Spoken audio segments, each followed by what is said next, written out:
What's up? It's time for another rant. Woo! I'm just on my way to pitch a documentary right now. Things are pretty relaxed. There's not much going on.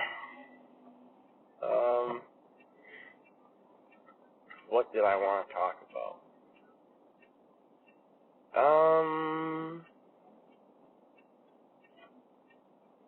Oh, here's something. So I'm starting this documentary, and this is a project I very well could have done on my own, and I would have had no problems doing it on my own. But I think there's a better opportunity to try to work with other people. You know, I do a lot, if not all, of my projects solo, and although I prefer to work that way because I have major trust issues for people getting it done right and just not being as talented as me, as fucking arrogant as that sounds. But sorry, one sec. I'm just making sure I know where I'm going here. Yeah, I usually don't trust people to do things as well as I know I can. I'm very confident in myself, and I always bet on myself to do it the best. And I know I'm capable of doing that, which is why I have issues handing things off to other people, because I just don't think, although it takes a lot longer to do things on your own, I don't know if I've met anyone yet that I know I can rely on to do it the same as me. You know, even a lot of people that have learned more traditionally than me and in a sense are more knowledge than me, I still don't think have the same touch as I do. And because of that, and I don't mean this, I don't mean to sound arrogant, and I don't mean this in a way of inflating my own ego. There's a lot I do wrong, and we'll get to that later, but I think life has been sending me subliminal messages to start to learn to trust people more with work and anything creative. You know,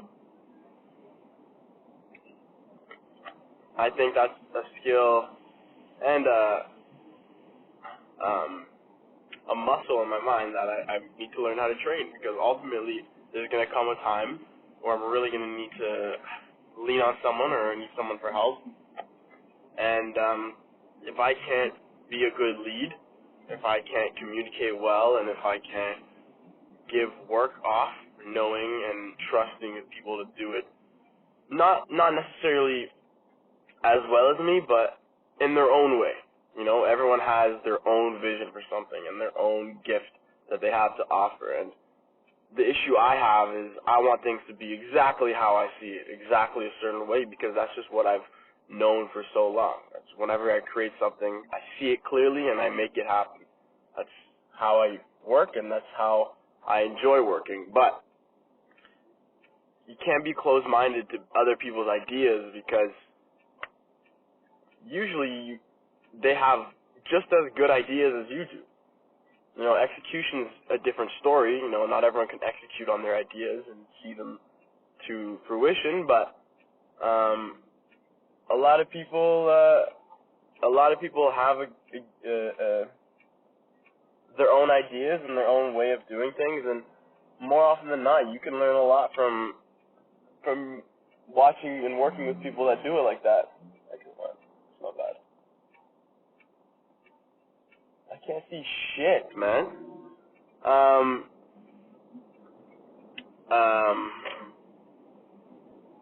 So that's why I think it's important, and I think life's been trying to tell me, like, you need to learn to trust people more. You need to learn to hand things off to people, because you're going to struggle if you don't.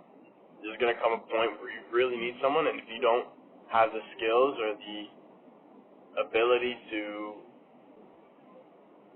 do that, to trust other people, then you're gonna have a hard time. So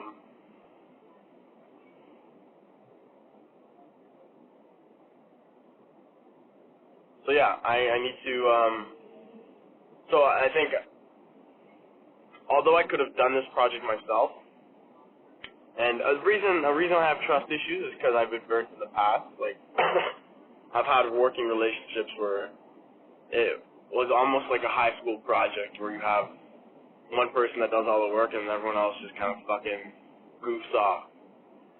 And the fact that that was happening in a work environment really just kind of left a really, really sour taste in my mouth, and I still haven't recovered from that. That was almost a year ago, so, but there comes a point where you have to get over it and try again, and I'm putting my faith in people I think I can trust, and I know will do a good job, and we'll see what happens, but I believe in them, and although I'm nervous, although I'm scared, because I know what this project could be by myself, and I know it could be amazing, and I think and part of that chip on my shoulder is that I always want to prove that I can do it alone. I always want to prove, like, I'm good enough to do this shit. One thing that left a bad taste in my mouth with film school in particular was how many hands you needed just to accomplish one task. And I slowed the process, of filmmaking down a lot. And I couldn't stand it. It was the most inefficient workplace I've ever been in because you need 5 people to hold a light. Like, give me a fucking break. Why the fuck do I need one person to hold the light? If that, usually I could just set it on myself and call it a day. But, yeah, I just have this chip on my shoulder to prove that you don't need all that. It's about the creator, not the budget.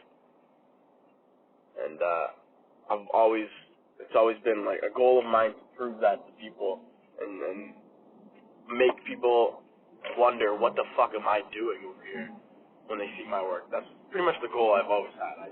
That's what I want. That's what I want people to say, and that's what I want people to look at me like I'm better. That sounds really bad, but it's true. I really do want people to look at me like I'm better than them.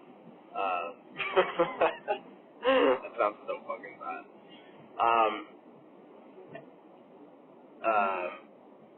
But yeah, anyways, that chip on my shoulder, I have to brush it off a bit because although I know I can make this project outstanding on my own, and it's the perfect scenario to really do it on your own too. It's a documentary and it's a loose story. It's really just going there to record. Like, you don't need 3-4 people for this project necessarily.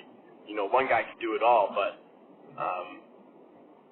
I think it's a great opportunity for me and a great environment because I'm comfortable in this environment. You know, documentary kind of style stuff is what I'm most comfortable doing. I think it'll be easiest for me to trust people to work with me. Maybe that doesn't make any sense. Maybe I should have tried this in a scripted place or like a scripted project, one that I'm less comfortable with, because I would maybe learn more from them, and I can actually lean on them because I know they're probably better than me. Maybe that would work better. I don't know. But if I'm comfortable in this environment, this is the way I'm thinking of it. If I'm comfortable and I'm confident, I can use that to give them confidence, right? I can use that for them to learn from me, and if they need to bounce off me, and I can oversee the project as the lead role, which I'm happy being because although I don't want to say yes and no in situations, be very strict and, you know, take away the creativity of the people I'm working with, I do have to keep things in scope and reel people, and reel people back. Like if I think things are getting too far, or if I think vision isn't matching or if I think the planning's not matching the vision, then I'll reel it back a bit. But you have to be careful because saying yes and no is a very strong answer, and no kills a lot of confidence. So what I have to learn to do is communicate no in a better language.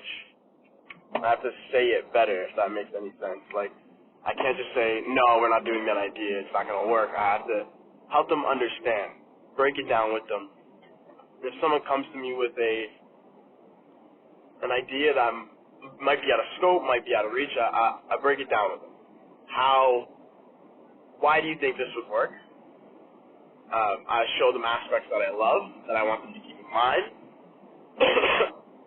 I ask them to break it down for me so I can understand how they're thinking, and then we can either reject the idea and say, look, that's not a bad idea at all. It's a great idea, but here are the reasons why it would be difficult. Scheduling, time span, budget, talent, whatever it may be. Or we can restructure the idea into something different and then try it.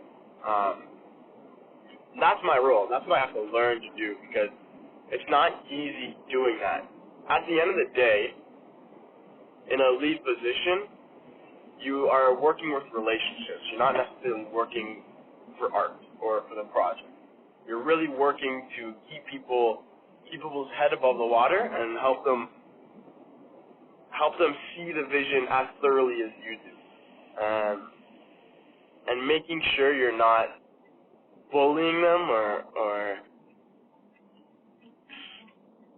choking their creativity out of them or restricting them.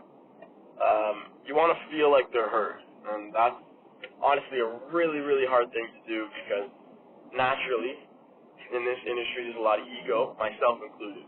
And when you're as headstrong as someone like me, where your vision is very clear cut and you know exactly how you want things down to a T, it becomes hard to let go some of that vision for people to breathe and have their own room to create and be a better collaborator. So it's tricky, but I think it's an important lesson for me to learn, because there's going to come a time where I'm collaborating again. I'm not working by myself forever, and I don't think I will be every now and then. Like, I would love for my work to just be me in the future. When it comes to what I get paid to do, I want it to just be me. But there are going to be times where I do have to work with someone else, and sometimes I need an extra pair of hands. And learning this skill of communication and trust is infinitely valuable in this industry. I think that's where a lot of people go wrong with their project. I think that's the first step of, or the biggest mistake a lot of people make when just handling projects: lack of communication, poor communication, and that comes down to their lack of trust for someone. I think, in school, we tiptoed around problems a lot. People would never say how they actually feel, and probably because if they actually said what's on their mind, it'd sound very loaded. They'd speak very emotionally, and it's your responsibility as a person trying to communicate to separate the emotion from the action that needs to take place. So I'm going to say, instead of saying, no, this just doesn't make any sense, like, why would we do it like this, giving them attitude, which happens way more than you might think. That's not a bad idea at all. Actually, I love that idea, but here's the issues we might have, and you list them out. And so you're separating your emotion from the action. The action is, no, we're not doing that fucking idea. It's a fucking stupid idea, but the emotion would be me to say exactly that. So you gotta separate it, right? Anyways, yeah. And at the same time, you can't, though at the same time, things have become very sensitive to a point where it's annoying. And I'm someone, my ideal work environment, maybe this sounds fucked up, is you want to prove yourself, fight for it. You have to yell at me, like, I want to get in a yelling match. But That's not healthy for everyone else. Majority of people can't do that, and that's okay. You know, I would want some aggressiveness because to me, being aggressive is passionate. You're passionate about this project as much as I am, and I'm going to be a hard-headed prick about it because I want this to be perfect, and you should be breaking my hard-headedness, grabbing a chisel and chipping away at it because you care equally and you have a vision that's equally as great as it. And I want us to prove to each other that we care by you know, being a little harder on each other. Like, I don't think it's a big deal that people that people get hard-headed or are hard to work with. I just think people need to get over it. Like, I hear a lot of complaining, like environments aren't ideal. You know, we're not all sitting in a circle holding hands and listening to each other's ideas. That's not going to work. That's not going to work all the time because then you're trotting around issues that you might have. Being as vocal as possible, even if it's a little emotionally loaded, is okay. And it's not your fault for doing that necessarily, unless you take it too far and you get personal, then that's a problem. But if you're expressing your passion and your passion comes out a little more loaded or a little more aggressive to people, then what's the big fucking deal? They need to learn to get over it because you just care about this project. You're not worried. You know, it has nothing to do with them. It has nothing to do with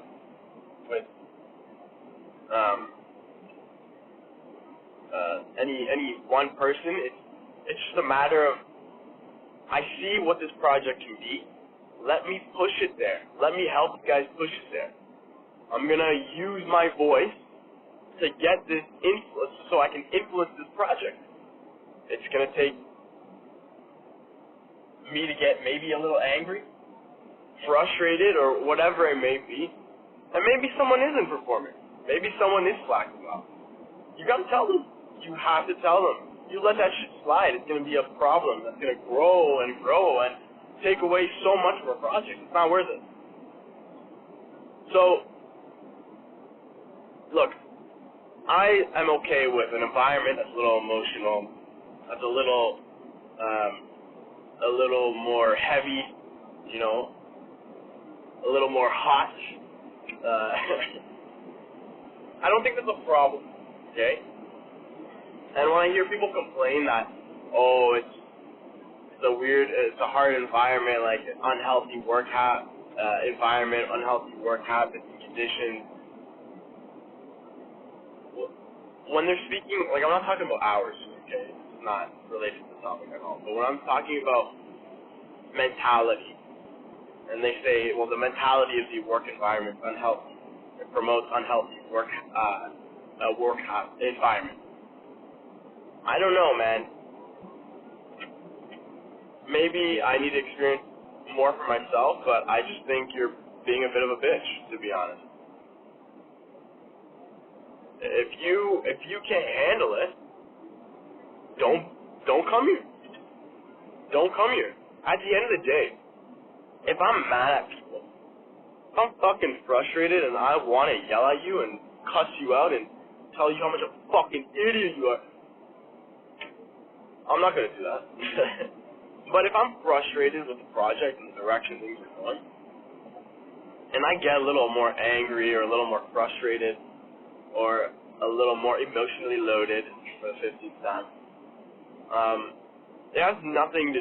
I still love the people I'm working with, okay? It might not seem like it at the time, and it's probably because I'm disappointed, and I most likely rightfully so. But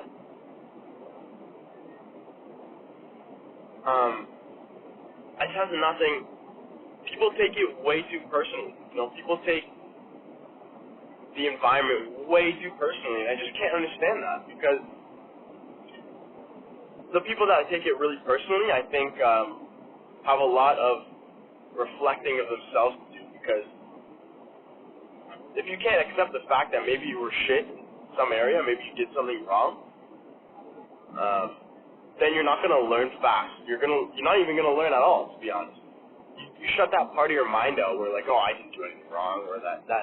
You shut the part of your mind out that's telling you you fucked up, taking responsibility, then you're not gonna learn. You're not gonna get any better. So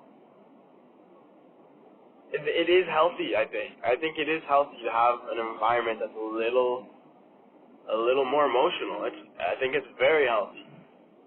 You need to know what you did wrong, and you need to learn from that. And people that complain about environments like that, I just think aren't willing to work hard enough or aren't willing to learn enough, take responsibility enough. And those aren't people that I necessarily want to work with, to be honest.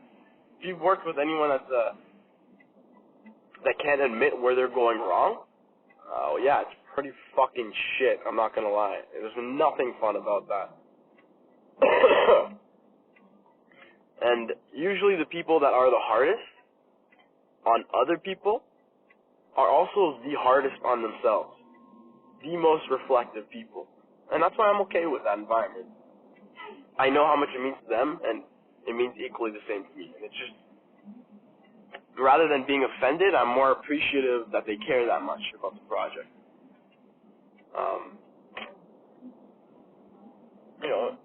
Now, maturity is a whole different thing to get into. Like, you need to know when not to be an absolute dickhead for no reason. You need to know when your criticism is justified and how to approach it. But,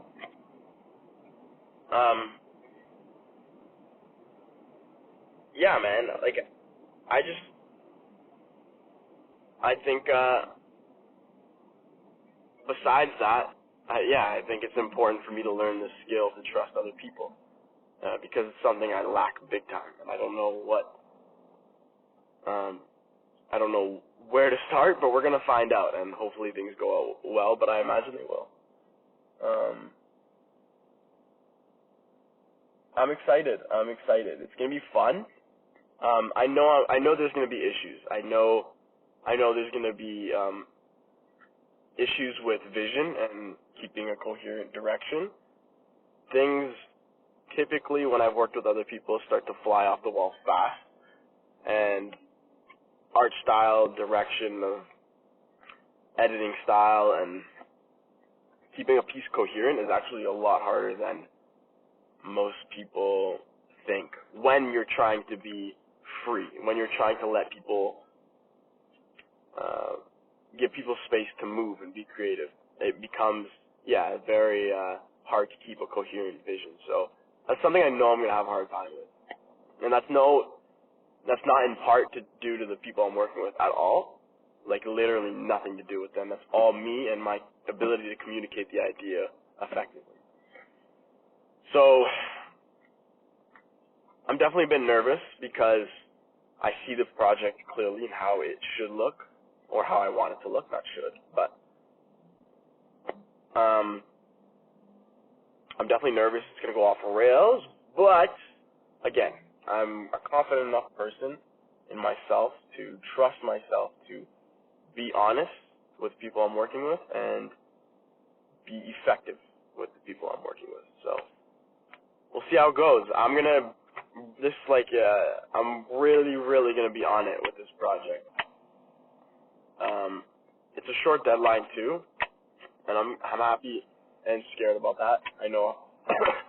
Another thing I've been learning recently is how hard it is to estimate timing, or how out of scope things get fast. Like,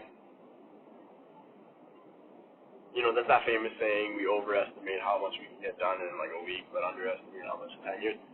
Very, very true. As corny as it is, very, very true. The amount of time I expect myself to get something done in a week and it takes me 2 weeks is insane, to say the least. I'm usually always off my timing mark, which is not a good characteristic in the slightest. So I'm scared about the timing, but I'm happy it is shorter because I wouldn't want to work on a project for too long. Like, a month is a month or two right now at this point in my life is the maximum amount of time I'm willing to invest in a project. Because it's just not, at that point for me, at this age, it's just not worth it anymore because I need to move on and I need to keep making. I need to keep creating. I could spend a year making a film, but I don't want to do that. I don't want to do that because I'm not learning fast enough. I'm not growing fast enough. I'm not expanding my talent fast enough. And this is this and the next few years and some of the previous years are the most valuable in shaping my skill set. And these are the fastest years these years are the fastest you're going to be able to learn. You know, your mind and your muscle and your memory is not going to develop better than these next few years. So it's important to me that I get projects done fast and as best as I can. So yeah, that's something I'm going to be very on myself about. I already am. I get very upset when I don't hit deadlines just because I know it's more time I'm wasting, or not wasting, but more time I have to spend, and everything is pushed back. And yeah, anyways, that's it. I'm rambling now. I'm getting off topic, but yeah, that's pretty much it. I'm almost at the tennis club. I'm going to finish this documentary. I'm excited, and we'll get the ball rolling. So, ciao, people. Hope you guys have a good day, and stay healthy, stay happy, stay positive, all right? All right, ciao, ciao.